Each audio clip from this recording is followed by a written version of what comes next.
G'day, I'm Paul. Kia has just released some promotional footage of the Tasman testing right here in Australia. In fact, it was in Victoria, just down the road. So I think that was pretty cool. Then one of our readers actually spotted a car testing here in Australia. And I thought, let's go over some of the images that we've got, some of the video that we've got, and some of the new information that we now have as well. So if you do want to skip ahead to other parts of this video, you can use the time codes that are on the screen, or if you're on YouTube, you could scroll down and use the chapters below. But let's get right into it. Now, just in case you missed it, Kia released a teaser campaign for the Tasman. This was a global campaign, but shot right here in Australia with the car testing off-road. This is what it looked like.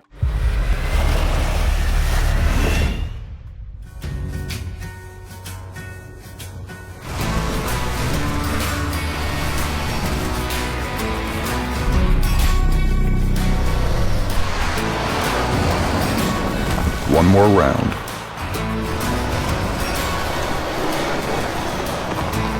The Kia Tasman.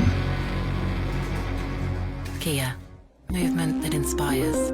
Now, the interesting thing you'll note there is the registration, and the car that we just spotted on the road actually has the exact same registration, which means that is the car that they are testing here in Australia at the moment. And the interesting thing is that they're testing it here in Australia with what appears to be a trailer dyne. So this is similar to what we've used in our previous SUV and dual cab ute tests. This basically applies a constant load to the vehicle so that you can get a better idea of what it feels like in what appears to be day-to-day traffic here, going up hills, going down hills. Sometimes also these are just used as a load on the back, given that it looks like it contains water inside it. It's something that's easily weighed up to 3.5 tons because water is heavy, and they're able to attach it to the vehicle to simulate a large trailer or something being towed. The fascinating thing though is that if you do a look up on the registration of the vehicle that we've seen here on the roads in Melbourne and also seen on the footage that Kia released, it was registered in Australia in May of this year, so only a very recent registration, and part of that registration data includes the vehicle's tear weight and GVM. So just by using tear and the GVM, we can loosely work out payload. Payload is calculated by subtracting the vehicle's curb weight from the GVM. We don't have curb weight here, but we can figure it out by adding what we assume is the balance of the fuel capacity. Ranger has an 80-litre tank, and it's safe to assume that Tasman will be somewhere in that range. So if we do the sums, the Tasman should offer about 900 or so kilos of payload, which makes it fairly comparable to the Ranger. Now that number is important because a vehicle in Australia needs to have a payload of under 1 tonne for it to be eligible for a private novated lease. And that's why Mitsubishi just recently changed the Triton offering to allow people to buy a sub 1 tonne variant of the Triton, because all of the variants actually had a payload of over 1 tonne. So this unlocks the doors for people who want to do a novated lease through their work. And there are certain tax benefits of doing that because you pay for that novated lease out of your pre-tax salary. Just to recap what we already know about the Tasman, it will only be offered in Australia and globally with a 4-cylinder diesel engine to start with.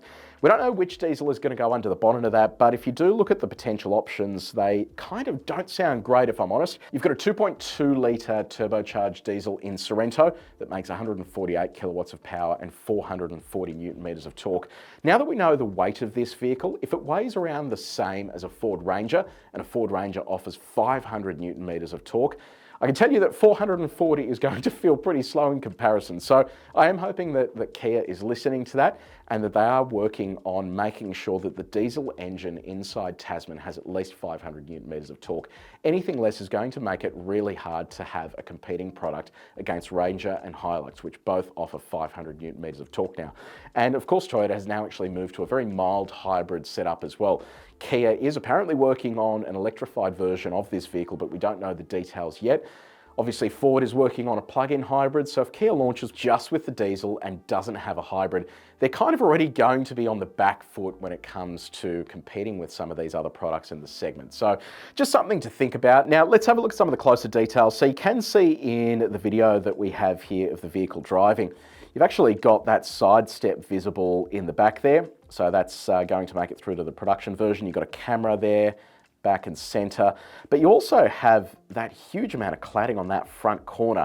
And it'll be interesting to see whether that is just something that they've carried with the camo of these vehicles the whole time, or whether it's actually something that will make it into production. If it is, it sticks out so much. You can actually see daylight there. You can see that other car's tyre going through that gap in the panel work there. So it is a big aero hole, and whether it is just there as a protector for the camo or not, I don't know, because you can see it's a different colour to the body. The body's green, whereas that section is all black. You can see that 360 camera on the side of the mirror there, and you can also see the same elements we've seen in other vehicles that were wearing the same or less camo. So you've got roof rails up the top, that sort of curved section on the door, which you can see from the inside as well.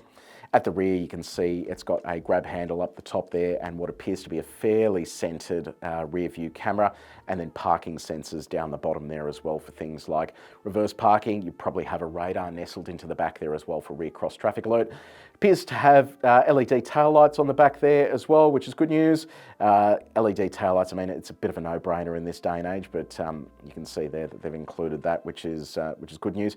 Now, the other thing I found really fascinating is have a look at these side steps. And I'll try and find a good angle here. Have a look at those side steps. So traditionally, we've complained about plastic side steps in dual cab utes being a bit flimsy and not great for off-road driving, but you can actually see this is kind of like a two-piece side step. You've got that one piece at the front for the driver to get in, and then the second piece at the back for your passenger.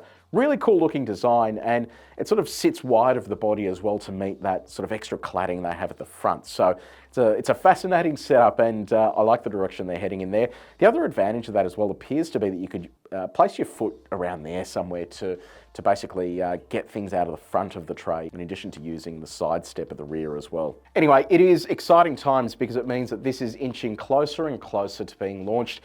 Kia has a massive deal with the Australian Open, so each year they kind of launch a new model and use that as a platform to get the word out about any new cars they have coming.